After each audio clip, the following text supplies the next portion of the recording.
جنگل میں سیلاب آیا۔ سومی شہزادی، مجھے یقین تھا کہ آپ ہماری مدد کے لیے ضرور آئیں گی۔ گلہری بولی۔ گینڈا اپنے بچوں کو لے کر ایک درخت کے نیچے کھڑا تھا، پانی ان کے کندھوں کو چھو رہا تھا۔ چڑیا اور کوئل اپنے بچوں کے ساتھ درخت پر کانپ رہی تھیں۔ زیبرا اپنے ڈرے سہمے بچوں کو بہلا رہا تھا۔ کوا اپنے گھر کی تباہی پر زاروں کی طرح رو رہا تھا۔ اس کا بچہ اس طوفانی بارش میں گم ہو گیا تھا۔ سومی نے اسے تسلی دی۔ لالی اور ہاتھی نے سب پرندوں اور جانوروں کو باری باری کشتی میں بٹھانا شروع کیا۔ اتنے میں سومی کوے کے نیم بے ہوش بچے کو لے آئی۔ الو نے اپنی پوٹلی سے دوا نکال کر اس کے منہ میں انڈیل دی اور اسے ہوش آ گیا۔ سومی ان سب کو جنگل لے آئی جہاں خیمے لگے تھے۔ ان سب کو کھانا پیش کیا گیا۔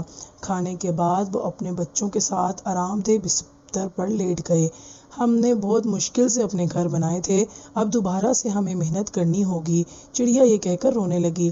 تم پریشان نہ ہو پیاری چڑیا، ہم سب تمہارا گھر بنانے میں تمہاری مدد کریں گے۔ سومی کی بات سن کر سب نے اسے تسلی دی کہ وہ پریشان نہ ہو، اس آزمائش کی گھڑی میں وہ سب ایک دوسرے کا ساتھ دیں گے اور نہ صرف ایک دوسرے کی مالی مدد کریں گے بلکہ جنگل کو دوبارہ سے آباد کرنے میں اپنا بھرپور کردار ادا کریں گے۔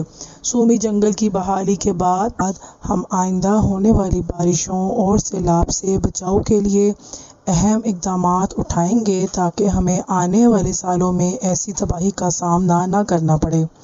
انکل ہاتھی نے کہا۔ بالکل ایسا ہی کریں گے اور اس آزمائش کی گھڑی میں ایک دوسرے کا ساتھ نہیں چھوڑیں گے، زرافے نے کہا۔